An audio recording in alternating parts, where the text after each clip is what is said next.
Suplementação de qualidade é na Max Titânio Suplementos. Utilize o cupom SM e tem aquele desconto especial. Link na descrição. Quais são as chances do Ramon ganhar o Sebum esse ano? Eduardo Correia e o Jorlan Vieira, eles responderam sobre o Ramondino e eles fizeram várias observações sobre ele. Se você quer assistir esse podcast completo, o link está na descrição.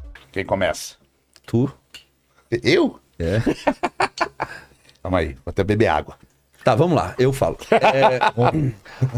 Cara, vamos começar falando da quebra de expectativa que foi o último Arnold Classic, né? Cara, Ramon vice no Olímpia, foi pro Arnold Classic, super favorito, já era o atual campeão, porra, ficou em segundo. Wesley vice-campeão. Nossa, rolou uma quebra de expectativa muito grande por parte de todos nós.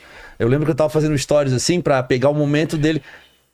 Cara, eu nem lembro o que aconteceu depois, assim. Todo mundo ficou um pouco em choque e tal.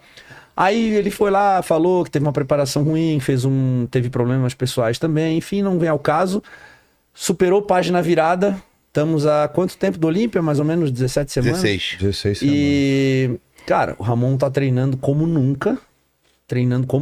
Forte, super confiante. Eu particularmente, nunca vi o Ramon com essa atitude em todos esses anos. Eu acho que juntou um pouco... Eu costumo dizer que de um lado tá a maturidade, do outro tá a aptidão física. Quando tu consegue aproximar esses dois, eu acho que aí eu acho que a fórmula acontece, a magia acontece. Eu acho que o Ramon conseguiu aproximar um pouco da maturidade. Porra, hoje ele é pai de família, 2 filhos, já competiu já há algum tempo agora, já adquiriu mais maturidade, já entendeu como que funciona o jogo. Tem muita aptidão física. O Ramon hoje geneticamente é um atleta super privilegiado, super responsivo, só que ele tá trabalhando de um jeito que eu particularmente nunca vi, superando recordes de carga. Não é nem pela questão só do recorde de carga, mas pela atitude que a gente vê, a mudança de atitude. Então refletiu, e claro que refletiu, porra, quem é que gosta de perder, ser criticado, né? Então ele, hoje eu tô tentando traduzir o atual cenário, só que a gente tem aí pelo menos 5 caras muito bons hoje na Classic. A gente tem o atual campeão, que é o Sebum, que é o cara a ser batido. A gente tem o Ramon. A gente tem o Wesley Vissers, que venceu o Ramon no Arnold. A gente tem o Urs. A gente tem o Huff Diesel, o Breon e agora o Josema, que apareceu. Então, assim, a Classic é uma categoria muito dinâmica. Sim. Eu contei 7 caras, e todos esses caras que eu falei, 7 caras para um título. Então, assim, já é difícil compor o top 5. Então, a Classic é uma categoria muito, muito dinâmica. Eu acho que um erro pode perder 3, 4 colocações. Não é diferente da Open. Às vezes o cara, ele tá tão distante um do outro. Existe o pelotão da frente, existe assim 3, 4 caras muito bons. Você ganha no máximo uma posição. Depois isso. Mas a Classic é muito mais assim. Então acho que claro, assim, a vontade, a nossa torcida é pelo Ramon. A gente trabalha dia a dia para oferecer toda a estrutura, o apoio, o suporte que ele precisa para ser Mr. Olímpia. Mas eu acho que hoje talvez seja a categoria mais desafiadora de todas. Eu acho que é a Classic, por essa questão de diferença muito próxima de um atleta e de outro, sabe? Sim. Mas respondendo a pergunta, acredito que Qual que era a pergunta? Se o Ramon tem chances, né, pra vencer o Sebum. Se quiser sim, mano. Se quiser sim. É isso. Não é? Se quiser sim, mano. Se quiser sim. E aí, Jola? Não, é exatamente se quiser sim, porque o que aconteceu, eu acredito, analisando de fora, tá? No Arnold. A mesma coisa que aconteceu no Rock 3. Rock 3 se sentiu muito confiante, teve que trabalhar com mídia, e se afastou um pouco da essência, vamos dizer assim, né? E por que isso aconteceu? Pela autoconfiança, já devido a ter vindo de uma vitória do próprio campeonato, e toda uma questão positiva vindo dos espectadores. Então eu acredito que não tem como o atleta se sentir mais confortável, sem pressão. De repente, devido a isso, foi da onde se decidiu realizar uma preparação um pouco mais curta, viabilizando já a vitória devido a um favoritismo latente. Só que aí você não conta com o Dark Horse, que é um cara que veio, que eu adotei de Cepacol, né? Eu que chamei, botei o apelido dele de Cepacol, que é um cara que eu vi estreando em 2018 ou 2019 em Chicago, eu competi em Chicago também.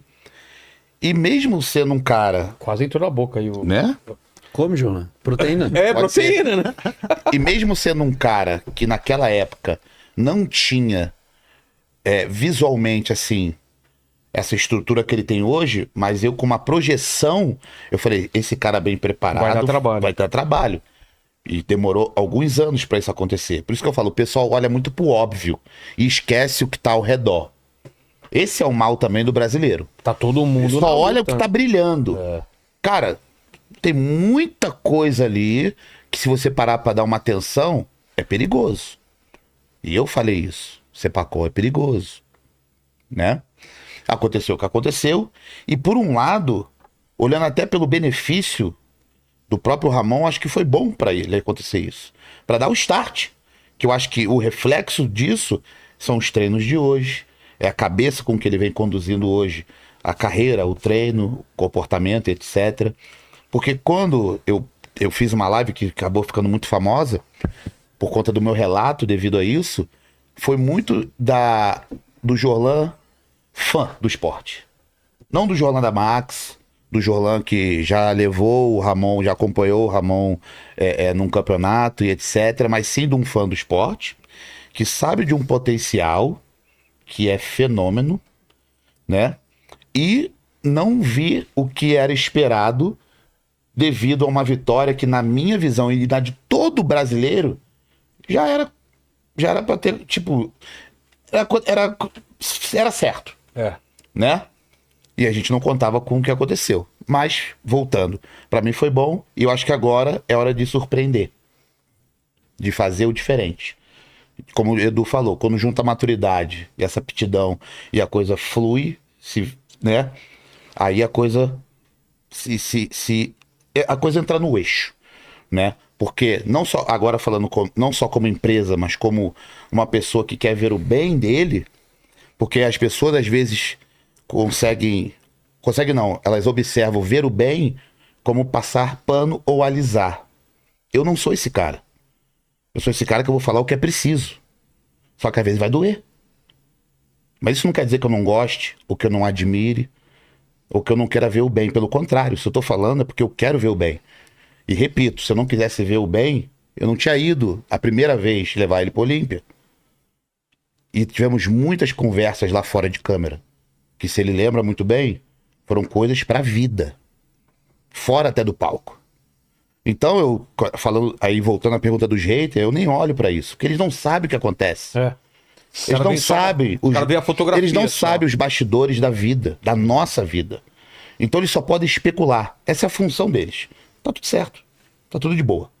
Né? Se o Ramon entender que eu quero o bem dele, pra mim já tá bom. Se ele não entender, paciência.